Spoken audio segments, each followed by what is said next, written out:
Hello, Disruptors. Welcome to this week's episode of Practice Disrupted.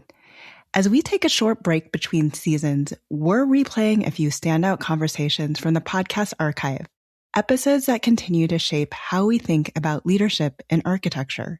These conversations explore leadership from multiple angles, being recognized for transformative work, leading with values around climate and equity, and finding your own voice as a leader, often before you feel ready.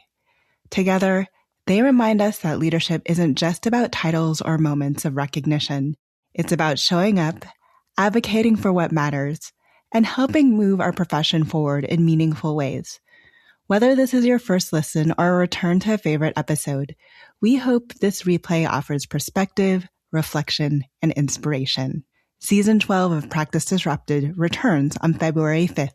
Until then, enjoy this replay and keep disrupting.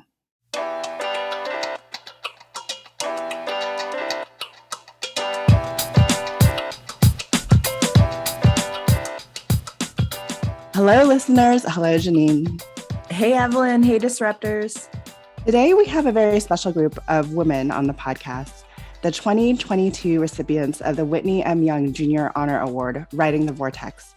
If I have learned anything from the events of the pandemic, it is that I can often learn so much more by listening. The AIA Whitney M. Young Jr. Award is named for civil rights leader Whitney M. Young Jr. and distinguishes an architect or architectural organization that embodies social responsibility and actively addresses relevant issues such as affordable housing, inclusiveness, or universal access. According to the AIA, for more than a decade, Writing the Vortex, or VORTEX, a collaboration of African American women representing the entire spectrum of practice, had endeavored to increase the number of people of color licensed to practice architecture in the U.S. Writing the Vortex is a collaboration of African American women representing the entire spectrum of practice and have endeavored to increase the number of people of color licensed to practice architecture in the U.S. Following its 2007 launch at the AIA Conference on Architecture, VORTEX has directly responded to Whitney M. Young Jr.'s observations on the disheartening history of American architecture. Even today, through the first quarter of the 21st century, entry, success, and progress in the profession remain dominated by white men, something VORTEX works tirelessly to change. VORTEX key collaborators are architects and design leaders Kathryn Prigmore, FAIA, Kathy Dennis Dixon, FAIA, Katherine Williams, AIA, and Melissa R. Daniel, Associate AIA. Cheryl McAfee, FAIA, wrote in a letter nominating VORTEX, "The VORTEX collaborators have endured many challenges set forth by our profession, one that is steeped in centuries of Western European traditions and male-dominated values. Through VORTEX, they can channel much of the strength they found in overcoming the adversity they have encountered into an interactive collaboration forum for sharing life and professional lessons with others in similar backgrounds." I think what was most shocking for me in listening to their story and reading about their work was the data that they pointed out. In their award submission, they noted that the number of practicing African American architects has been stagnant at 2% in recent decades. As recent as 1990, there were just 1,800 licensed African American architects in the country, and only 30 of them were women. As of the summer of 2021, those numbers have grown to 2,435, with 533 African American female licensed architects. Corey Claiborne, FAIA, who is the executive vice president of AIA Virginia, wrote in his letter of recommendation, "Two words come to mind when I think of VORTEX: impact and empowerment. VORTEX has twice been a part of our annual conference, which boasted nearly 600 participants. Each time, they engaged local African American women architects in various career stages to tell their professional stories. Immediately, these stories ignite a dialogue on race in architecture that leads to a cultural shift focused on inclusivity for all. The most impactful part is that local VORTEX participants become empowered to lead in our state.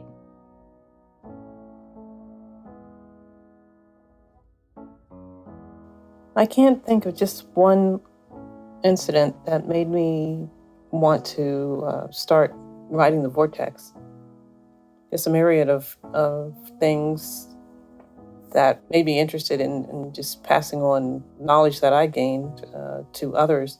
This industry can be such a complicated one, a little difficult to navigate if you don't have a mentor or just some insight, even just someone to listen to or bounce ideas off of. The decision-making over time of how to design your career, if you want to put it that way.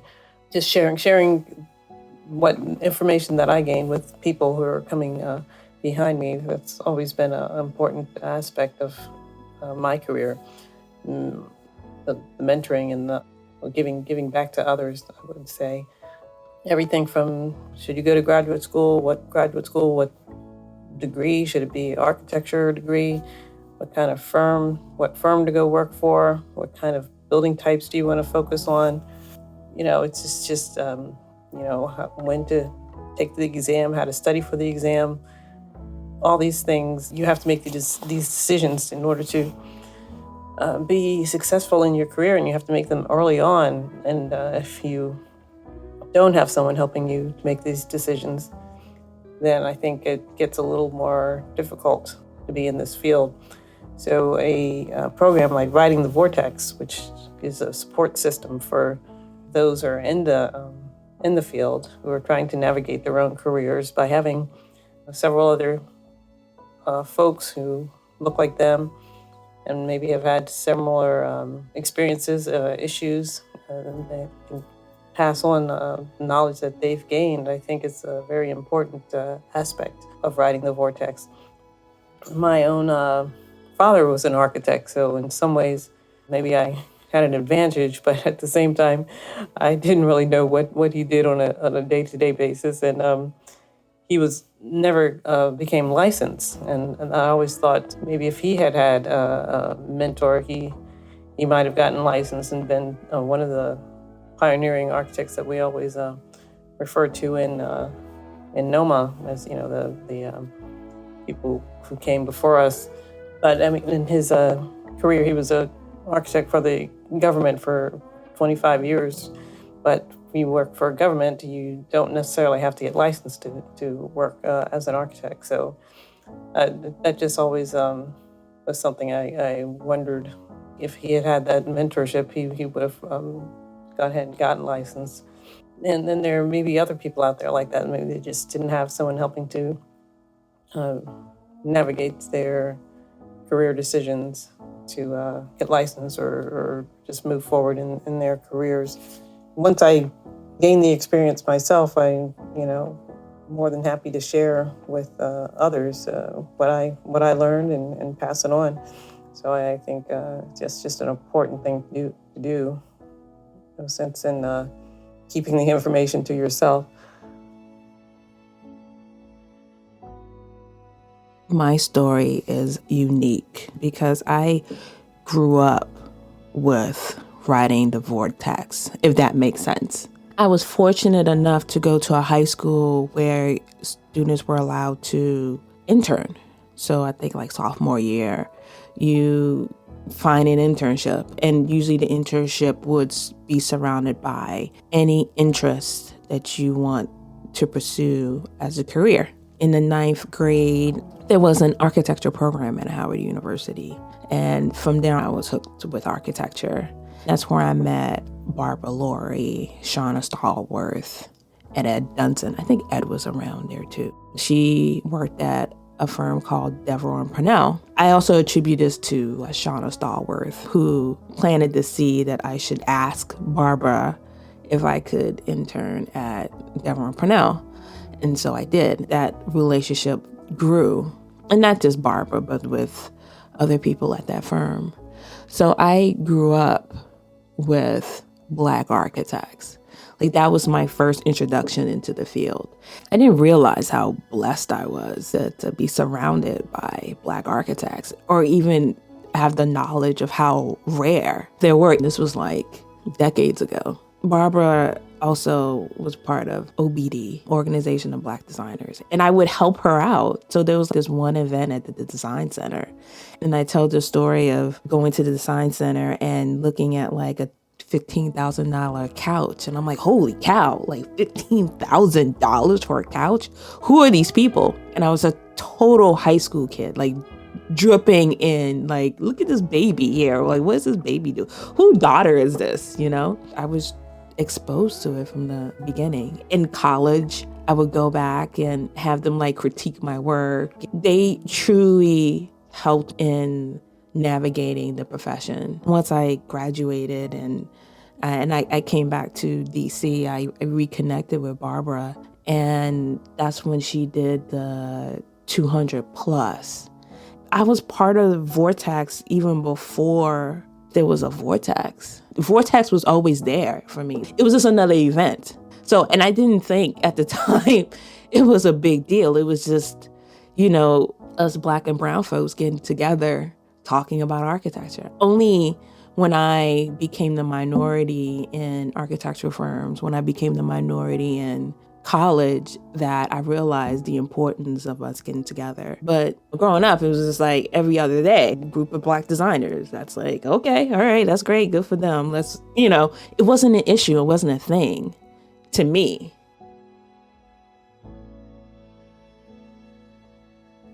The first half of the early part of my career, I was thoroughly embedded in practice, the second half in academia. Throughout this period, I was also very active in professional service through NCARB, AIA, and the ACSA. In 2000, I was the sole recipient of the NCARB President's Medal, primarily for my role in helping NCARB complete the transition of the ARE into the computer age, and for launching what was to become ARE 4.0. I was elevated to fellowship in 2002 for my contributions to architecture as a practitioner and regulator. And in spite of my standing as a senior associate at the firm I was with, I found myself jobless in 2003. I was a single mother with a mortgage to pay who had never needed to look for a job. All of my previous positions had come about through networking. A few things happened during my first job search, the first in my 20-year career. These things contributed to my working with Barbara Laurie in 2007 as we conceived the initial Writing the VORTEX, African American Women Architects in Practice. I was invited to interview for the Architect of the University position. That is the University Architect for the University of Virginia, for those who have not been invited into certain circles. I realized I was just a token so the search committee could check off the woman and minority candidate slot with just one person. That was okay, because I used the invitation to pull together my resume and portfolio. That summer, I also submitted my resume by mail and was asked to interview in person at one of the national firms that had recently decided to take root in DC. I arrived early. I was greeted by the receptionist and asked to wait in the beautifully appointed lobby.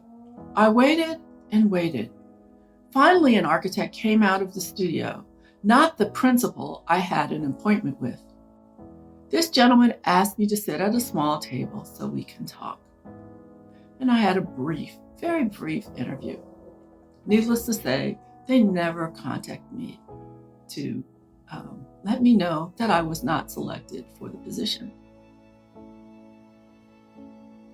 Long before he entered the lobby, I realized that someone in the firm had finally read my entire resume and noted that I was a member of NOMAC, the National Organization of Minority Architects.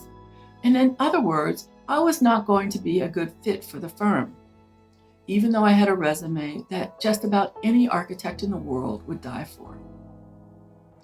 Before the summer was over, I found a great opportunity where I spent the third quarter of my career doing amazing work, primarily in service to our country. The entire time, however, I tried to overcome the huge disparity in salary between me and the men in the office. I never figured out why the firm thought it was okay for my offer to be so low, since the firm knew I would learn the salaries of the men who worked under me the first time I looked at a financial report.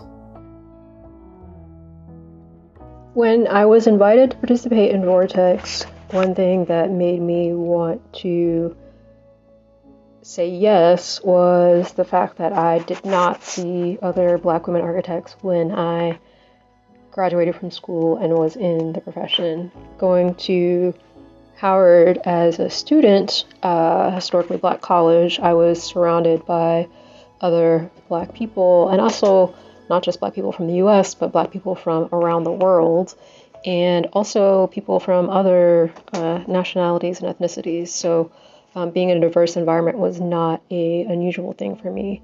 So when I graduated and was moving out into the professional world, I remember walking one of my first AIA events and walking down the stairs into a huge room and seeing a room full of white professionals and being one of maybe 2 or 3 Black people in the room. And for me, that was something that I was very taken aback by, but also just as a young professional, not seeing someone who mirrored my own image in my profession. And so being a part of VORTEX meant that I was around women who had been professors and became mentors to me and gave me the opportunity to help talk about the lack of Black women in the profession, and also provide what we eventually saw was not only just sharing our stories and amplifying the stories, but over time providing the space for other people to be able to tell their stories. And that became a very important part of VORTEX.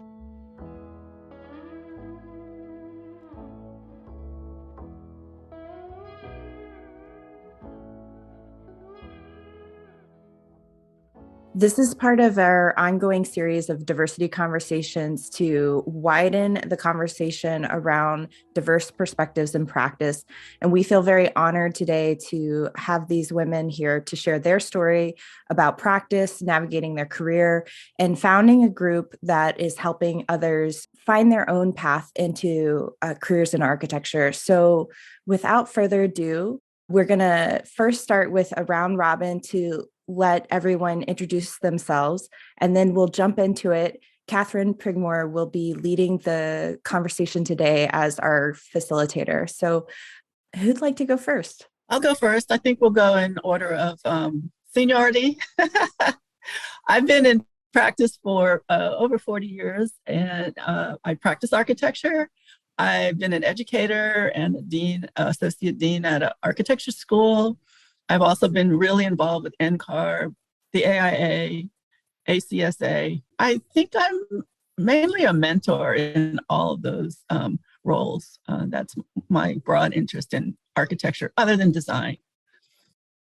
Good morning, I'm Kathy Dixon. I am a principal and founder of Dixon Architecture. I've been in the industry about 30 years.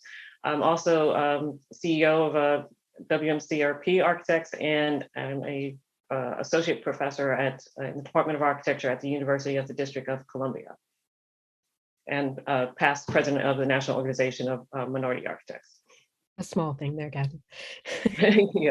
I'm Katherine Williams. I currently work, my 9 to 5 is construction management for a university here in Washington, D.C.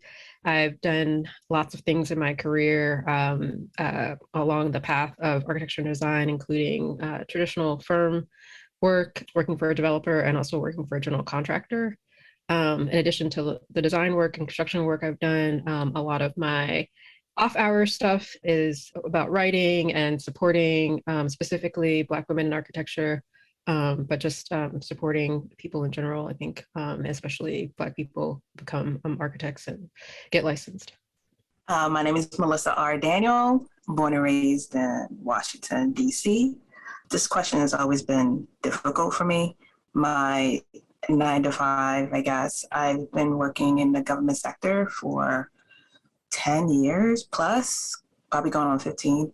But my passion is housing, whether it's multifamily or low income or affordable or just trying to, housing is a human right. I have a podcast called Architecture is Political. I've been besides the 2020 Whitney M Award, I've received the 2018 Associates Award from AIA and various others. But yeah, again, my passion's always been about Black and brown women in architecture. So. I'm one of the founders or founding collaborators of Writing the Vortex. And it was founded or started, I don't know if founding is a word because it kind of evolved out of a lot of things. It was started because Professor Barbara Laurie, architect, STEAM architect, who's no longer with us, she and I were faculty members at Howard University. And she was applying for tenure and also on the back burner kind of on the front burner at that time, as she was getting herself in place to become a fellow of the American Institute of Architects. So that was back when architecture schools started requiring architects or professors to have research or have a PhD. So I was one of Barbara's mentors. And we strategized over a various number of things. She was working on a program called 200+, which she had started.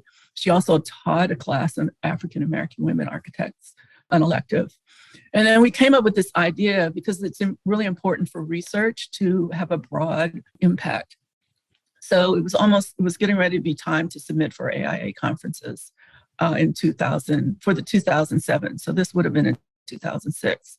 So I said, well, why don't we put a program together? And that's how it started. It came together really, really quickly. It was the weekend before the submissions were due. I believe they were due on Monday morning or some crazy time. So I wrote the proposal, included Barbara Laurie, myself, Katherine Williams, and Kathy Dixon as the first collaborators. The name came about because I'm writing this thing, on a Saturday, kind of through the night. I had to get a sponsor. I knew enough about the AIA and how they did things that if you had a sponsor, you were more likely to get accepted. So I called Dennis Mann, who is the director, one of the two directors of the Directory of African American Architects. I said, Dennis, can we use you? Can you guys be our sponsor? And, he said yes. I don't think he really knew what he was getting into, but they've been our supporter ever since. So we submitted and we presented for the first time in San Antonio in 2007. And that's where we got started and how we got the name. So Katherine, how has Vortex evolved over time? It's involved in a lot of ways, I think. So when we first started, it was the four of us, and we, sort of did the presentations, each of us sort of talking about our where we were in our career, and had this sort of open forum where people could ask questions, could tell us about their experiences. That's kind of what I would say the first 5 years or so, a big part of Vortex was people actually talking about, people in the audience sort of talking about their experiences and just looking for support. I think in a lot of ways, people, especially Black women who may have been the only Black person, the only Black woman in their firms, like this was a way where they could actually talk to other Black women in the profession and, find out if the things that they were experiencing were like unique to them, or like if everybody was experiencing these crazy things that some of them, told us about. So that was kind of the first few years. Over time, we started adding people to our panel. When we would do sessions in other cities, we would add a person from that city so that we would sort of have some sort of like hometown roots there. And then we've also tried to change up the format to make it more interactive. One year we did a big sort of like audience participation where we actually put the audience members in groups and had them sort of like talk in a group and then share out later. And we had like a set of questions that we asked them. So over time, I think we've just tried to try different things within the session, but still try to keep to the roots of like it being a supportive place where people feel like they can come and hear stories from others and get support and also share their own stories.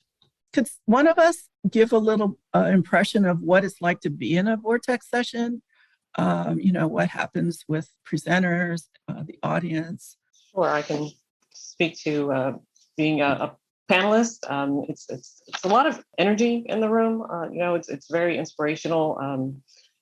Being able to speak with people, look like you have been through the same experiences as you have been through, but also providing some maybe wisdom experience that they haven't had or they need, like Kathryn was saying, to support their career and make some decisions in their career. They can tend to get very emotional for that reason as well. People stand up and share some very deep personal experiences, and it's cathartic in a sense. People really, it helps them to move forward, to get that energy to keep going in the profession, because it's a challenging profession. So I think it's like a shot in the arm, attending going to a VORTEX seminar, and think of the same thing as the NOMAC conferences, but it just helps you with that extra, I can do this and I can keep going, that support.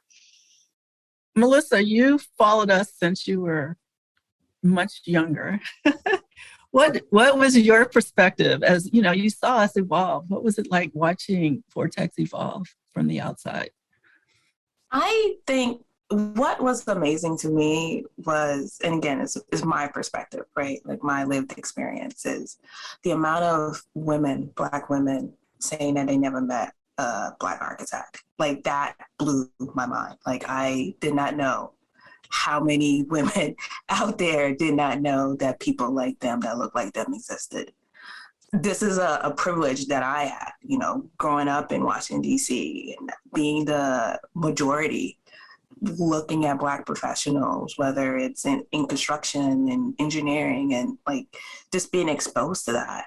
And then traveling to various conferences and seeing women saying this. Like in college, I've never seen one. And in my office, I've never seen one. Just like, how is this possible?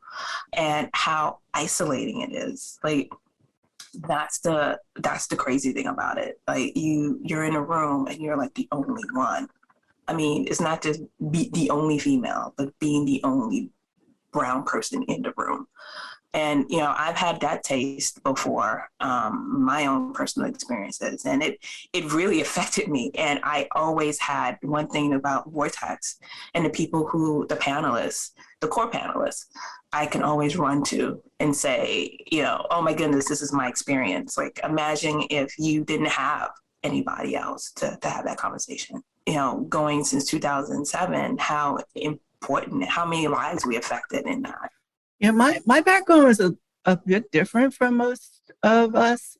I was used to actually being the only person, or one of few, in the room from, my whole career. My dad was a Marine Corps officer. When we moved to Alexandria, the neighborhood I lived in, we were actually the first Black family in our neighborhood. In high school, I was the only girl in most of my junior and senior classes, as well as the only Black person in my classes. So, and then in my college career, I ended up going to Rensselaer, upstate. So someone actually found me from Howard. I don't know how that happened. And my introduction to the world of Black architects was actually through a conference, the first conference of African-American women architects, which was in 1983, that was put on by Howard University. I don't tell this story often, but I didn't really know what it was because that was not the world that I was familiar with. So I arrived at Howard and I walked up to the auditorium. You have to actually go up the steps, and I opened the door and I looked in. The conference was already going on, and I was just speechless because there was a room full of Black architects or African-American or whatever, Caribbean American architects. I had never seen that many, or actually never seen that many architects at one time in one room. And I had obviously never seen that many Black architects. And that's where I met Barbara Laurie. So one of the things that I felt in my career, because my career has always been, except for one firm in majority firms, is to take the things I learned from having that privilege of seeing how the other part of architecture functions and having been exposed to a lot of connections to help my brothers and sisters through Vortex have those same opportunities or similar opportunities. That's how you go about actually planning a conference. A lot of what we do when we put on the programs earlier on, this is way before Zoom time, which we all know how to do this now. How do you gather information from 5 people from across the United States and put it together into a program? Things like that, just learning some just basic tools that you may not have been exposed to in a smaller firm or a firm that's led by a diverse group of people. So that for me, and it still is. I mean, there's still a lot of things that I think I can offer others because I've been ingrained in the other world for my whole career. And, that's, I think, an important part of Vortex. One of the things that didn't come out yet is the 5 people that present in the sessions. We always try to get a range of people from either a student or a recent graduate, a recent licensed person, and then someone from mid-career, a senior career. And then if we can, we get a fellow or someone, who's been around for a really long time. And the focus of it is really to talk about yourself and you as a person in architecture, not to talk about your architecture so much. I mean, everyone, as always, because we are architects, we want to talk about our architecture, but it really is to bring your personal story like we are today to the profession. What have we been doing the last couple of years that's been different, Kathryn? Well, because of the pandemic, we've done mostly virtual, but that has also allowed us to, I think beyond architects in general. So one of the things that we did in 2020 was sort of make a concerted effort to reach out beyond just architecture professionals. And so we did a session with the NAACP. We did a session with the National Technical Association, which has architects involved, but there's also engineers and people in construction and people in other technical fields. And then just, I think there's all the work, like the fact that we've done like almost 25 sessions over the years. Based on that research, what are we planning to do next?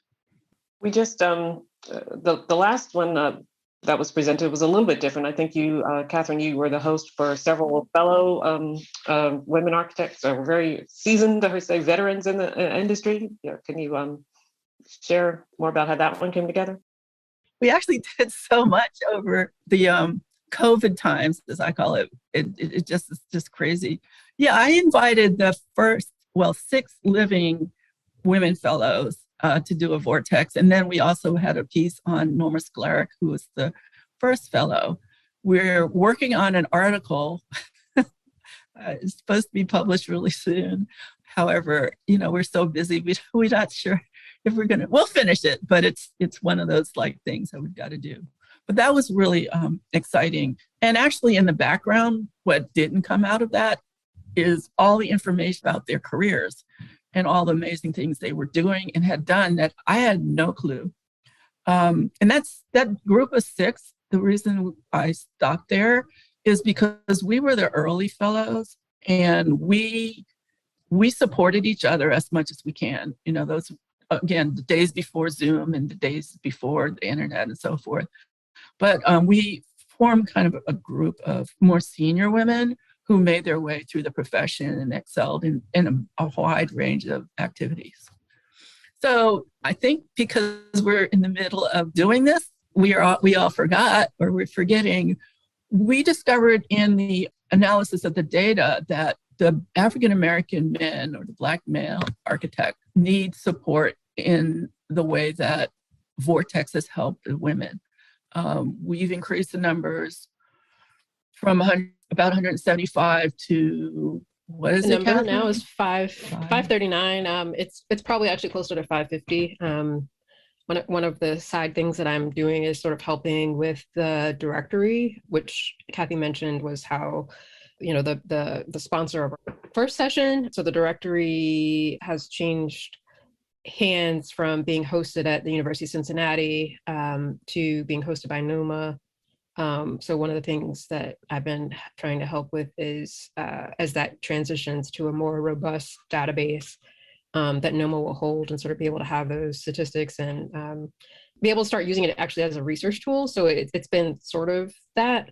But like when I was getting licensed, one of the things was the list was there, but no one had done any tracking on like, are we increasing? Are we, how fast are we increasing? So I started doing that every year.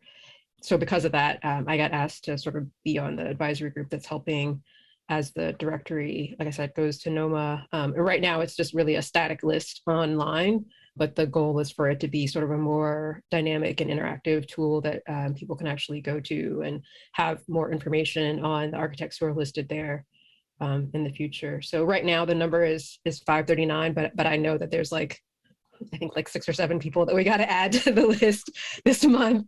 So that's why I say it's probably closer to 550 as far as the women. And then I think total it's like 2,400 something. I don't have it on the top of my head, but yeah. But still, I think as Kathy was talking about that number, that the 2% is still has held at 2% probably for the last 10 or 15 years, which is where we see kind of the issue is that number hasn't increased. Even though we're growing in numbers, we're not growing enough to make that actual number go up. And part of that is the women have increased, they've gone from 0.2% to now 0.4%. But the men haven't increased their number as fast. So our next program, the one we're planning, is actually for the men or with the men. We're not sure what will be the catalyst for them to begin to make similar gains, but we felt that we could at least give them a jump start, and that's what we're working on. And it's funny because Kathy, just thinking about that, I think one of the things that just came up when I was looking at the list of people that we were considering is how many people aren't necessarily in traditional firms. They're at city planners or in academia or not on the traditional path of architecture. So I think that'll be an interesting thing to look at. Right, and I think that's what's been a benefit of VORTEX in general, that we've had people from different industries and different career paths on the panel over the years. So I think it helps others to identify with someone who's taken a path more closely to what they've chosen. Well, and also to show that, as an architect, you can do many different things. I think in school, we're not necessarily, or at least I wasn't, right? Everyone is taught oh, you're going to go to a firm and you're going to work as a designer and then you'll just move up from there versus there's all these other things that as an architect you can do, which maybe you'll be happier at than, just going into a firm and being on that design track or whatever. So. We've been talking a lot about the program, Writing the VORTEX. It started as Writing the VORTEX, African American Women Architects in Practice. But and that was the core of our Whitney M. Young Jr. submission. We only have 20 pages, so, we wanted to win, so that's what we focused on. But we also, each of us have our own independent but complementary activities. So starting with Melissa, can you talk a little bit about yours? And then we'll go to Kathy and then Katherine. Yeah, so I started a podcast called Architecture is Political. It's where Black and Brown folks talk about architecture. How that come about partly was the way I grew up, and why I chose the profession of architecture. And then the other half is to have conversations just about architecture, about having that space. The one thing about VORTEX is having that space so we can talk about it. And I named it Architecture is Political because when Black and Brown people occupy space, it becomes political, whether it's through redlining, whether it's through, any other public policy, it kind of hurts us. We're not considered in any of those things. It's also research as to where I grew up. And from urban renewal to, again, redlining to public policy to just trying to figure it all out and, I don't know, someday solve the housing crisis. So I guess my complementary activity would be NOMA, National Organization of Minority Architects. I've been a member since, I guess, 98 or so, and then contributing to service in that volunteer organization for many years. Having gone to Howard University, they sort of instill in you about community and service and giving back. And this is NOMA and VORTEX have been my way of doing that. I started in a local chapter, chapter secretary, and moved up the ranks. and 12, 15 years later, whatever, became the national president. And I still, that was 2012, 2014. And in those years, focusing on, licensure and mentorship, just visibility of the organization, those were things that I really thought were important. And then I continue in the service with being a part of the NOMA Council, sort of the advisors to the great organization. Yeah, just continuing to provide service in that manner.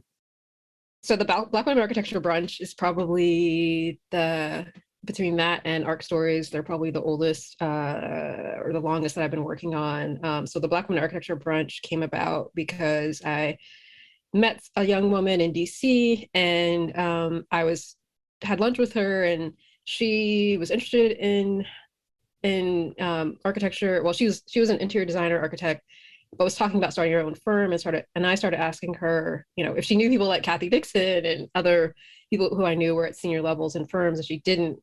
And so I saw it as a way to connect us in the DC area. Most of us are one or the only Black women in our firms. There are some firms that have more Black women, but most of the time on our job sites, in our day-to-day life, we don't see each other. So that became a way for us to gather annually. And then we did it sort of nationally over the last 2 years because of the pandemic and being able to do things virtually. I had many requests previously for people who were like, oh, we want to bring this event here. So this allowed us to do that. Other things I'm working on, ARC Stories is a blog site, I guess, where I started collecting stories from people about their licensure experience, really as a way to inspire people who are on the licensure journey to realize that everyone's story is unique, but everyone is, doing the same thing, but always in a different way, and also to share in a way so that people can get inspiration and to not lose faith when they find it hard or find it difficult or fail an exam, and to see that, there's all these other people who have gone through that. And it's also been a way to give people a voice who maybe think like, oh, I don't have, no one wants to hear my story. And I'm like, no. And I start talking to people, and I'm like, oh, this is really interesting. This is really unique. And I think that just like VORTEX gave voice to a lot of people who maybe wouldn't have been on a panel or thought that they had something to present. I think ARC Stories has helped give people who maybe didn't think that they had something to share with the world a place to do that. And one of the amazing things about it is that we're not in silos, right? Like, when Dixon became president of NOMA, that same year, like, Marshall became AIA president, Barbara Laurie, she was president of AIDC, and she also received an award. That was the same year I received my first AIA award. So it was just, and then on top of that, like with Williams, like, I'm in everything that she was in. Like, we have a Desiree Cooper scholarship that we also created together. And then on top of that, like, even all the panelists that we had, like, they are doing amazing things now to better the profession, to grow our numbers. So it's amazing how we're all connected, and we're such a small group. Like, everybody knows somebody. If you don't know them, then there's like 6 degrees. Like, you could just, I could ask Williams, like, do you know this person? No, but I know somebody who knows this person. So it's just, it's an amazing network, whether you're a part of it or not. You don't even know that you're part of it sometimes. And for me, that's really, a good part of the reason I stay involved, because there was another conference of African American women in 92, which I organized, or 91, I forget, 91, 2 or 3. And at that time, there were only 49 of us, and I knew all of us. We all knew all of us. To have it, to have a 500 of us now, I'm like, actually, I feel old. I was like, wait a minute, I'm dated. I'm out of whatever.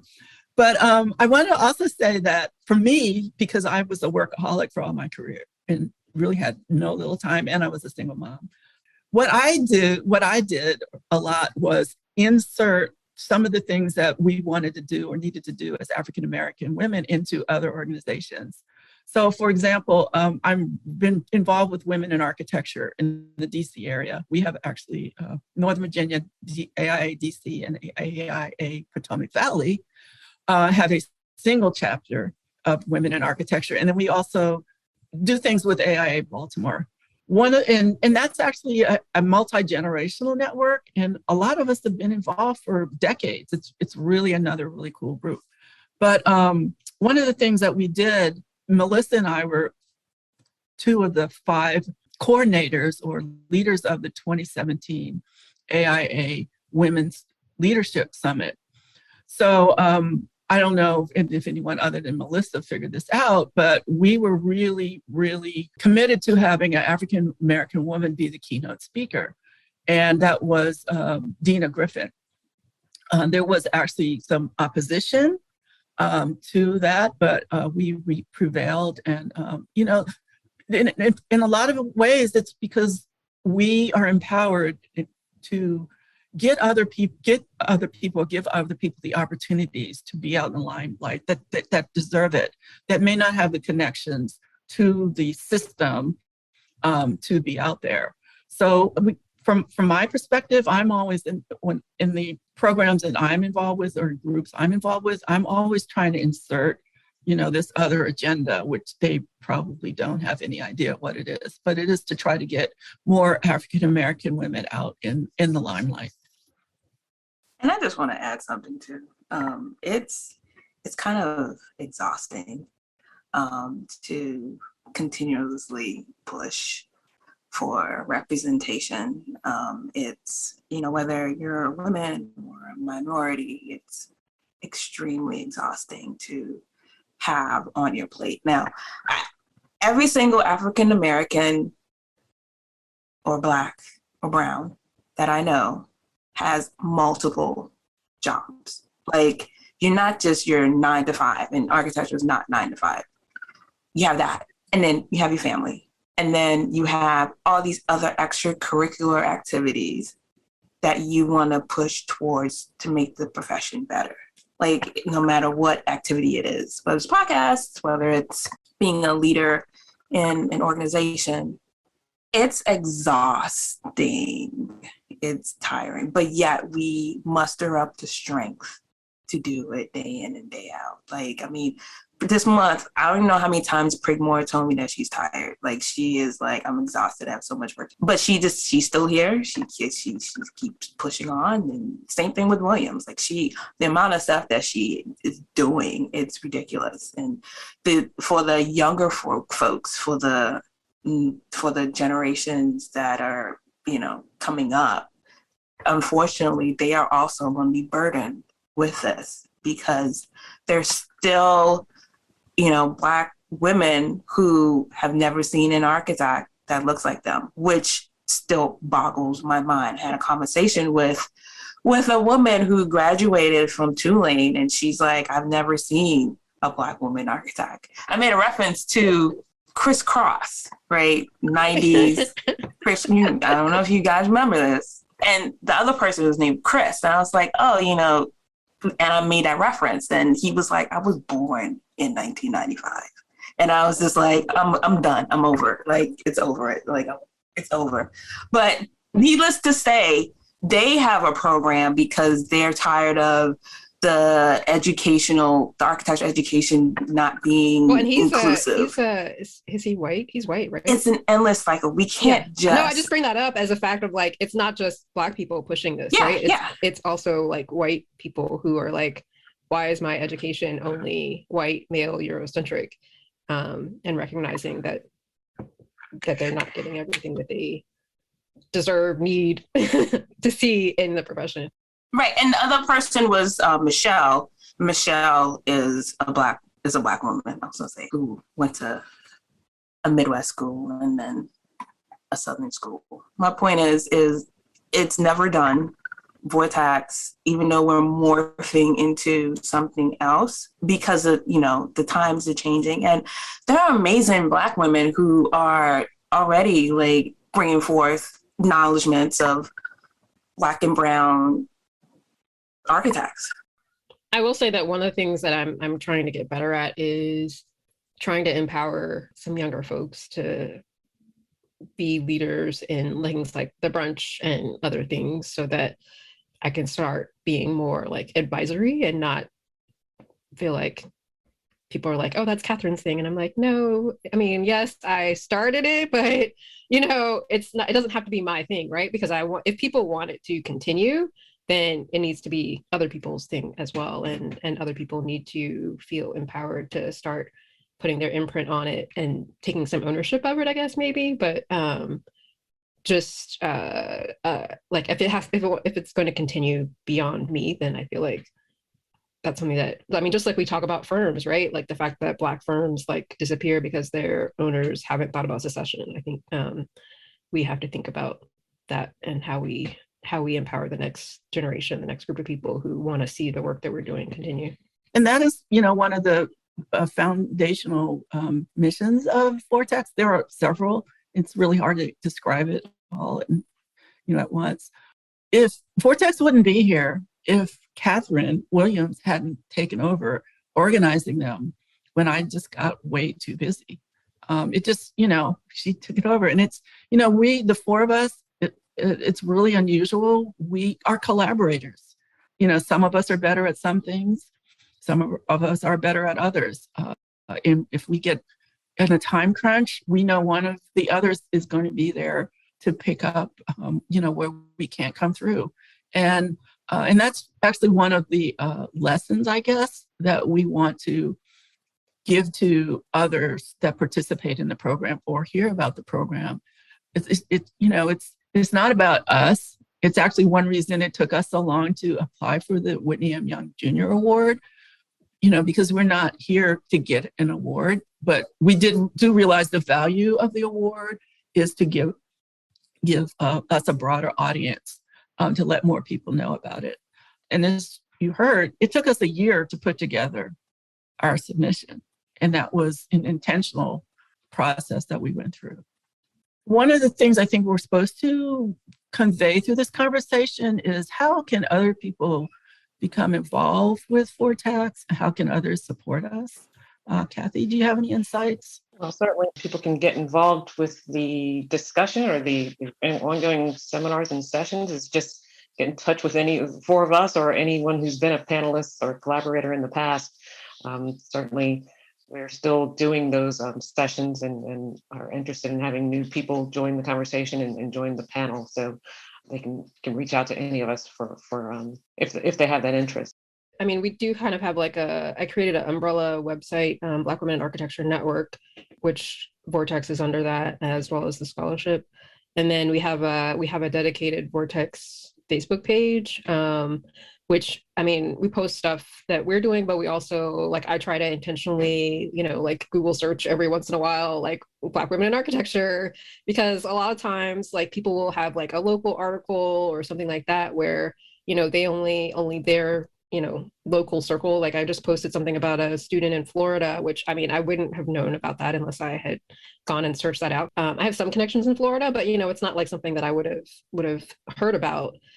So using that as a platform to sort of just elevate Black women and what they're doing, whether it's, promotions or awards or articles, the Writing VORTEX Facebook page is sort of a public forum where we can continue that on a daily basis and have that. And again, the beauty of our panel is we could be a recent grad, first year working. You don't have to be, a superstar to by any means to be on our panel. You just have to have an interesting story to tell and be willing to tell it in front of a crowd of people. crowd of your peers. To wrap up, do we have one inspiring story or memory of the VORTEX program that each of us wants to share? It was the session where Crystal Satterfield got up and spoke, and I think she was recently licensed, and the audience was full. This was at one of the NOMAC conferences. It was a full audience, men, women, all ages, places in their career and everything. And she got up and told us an incredible personal story about her journey. And she cried, and I cried. And that was, when I really felt that VORTEX was making an impact. I just felt that from that point on, it was going to do things that we never even thought of. We never even dreamed that we could make an impact on individuals. And then that was, transmitted to everybody in the audience. So that was my most memorable moment of being part of VORTEX. I think that moment probably is for most of us a very memorable one. I remember that the photo we took at, I guess it's the 2008, that BC convention, that was a very memorable point for me, because just having all those Black women together in a photo and, documenting that event and not being alone anymore. It was, first physical evidence of all of us being together in that way. That was powerful for me. Just after, especially at a NOMA conference, after all the sessions are done, I haven't been to one in a while, but the ones that I remember, it's like the elders will all gather in like the downstairs local bar. And then the younger folks, and it'll be like 11 o'clock and we're all gathered and we're like, okay, where we're going? And somewhere you end up in a club and then you go to another club, and then before you know it, it's like you don't know whose car you're in. You're just following, and before you know it, it's like sunrise and you have a session at 8 o'clock. So I just remembered those days. And it could be whoever was like presenting, whether you're like, oh wow, it's like, I don't know, it's like Marshall. Oh my goodness, it's Marshall Purnell, and you're downstairs and you're like, what's up, Marshall? How you doing? And you just have a drink with him. Like, it's really that casual and that family and that community. So, even though it's not right in the VORTEX, it's just the camaraderie and the friendships you form. Like, I remember the same session, and I met like 3 people that I'm friends with today. So definitely Crystal's talk or Crystal's testimony comments at that session is probably one of the first. And especially I think like you were talking, Kathy, at the beginning, where all of your jobs had come through a network, all of my jobs had come through a network. So being in a firm where people had that animosity I'd never experienced. So that definitely is one of the first things that I remember. And then I also wanted to say that just talking about the men who have supported us this past couple of weeks, losing Prescott, I was going through some photos, and there's a photo of him standing against the wall at one of our sessions. So just thinking about him and Ken Casey and other people who have just supported us through the time. And we were talking about the men's session and thinking about Ed. Yeah, Ed Dunson. Having Ed Dunson, he's who was been a stalwart supporter for the whole time. Just amazing. Yeah. And for me, him like being a professor and then a mentor and a friend now, I think has been one of the keys to VORTEX. And NOMA like always holding a spot for us, no matter if we had like gotten our session information in at the 11:59 hour, they were like, oh, we're doing VORTEX. You don't have to worry about that. Because they've seen like how important, I think everyone in the organization has seen how important that space has become at the conference. So I think that's also been just very important and just great memories over the years. You all know what I'm doing. Yes, I know what you're doing. It's like having a child. I just get so emotional when we talk about it. It's just so amazing. It's just so amazing.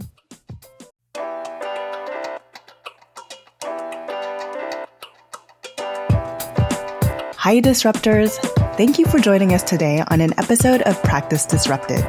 If you like the content for today's show, you can find all of our past episodes over on practiceofarchitecture.com/podcast. Be a part of the conversation by joining me, our speakers, and other disruptors in our community at practiceofarchitecture.com/community.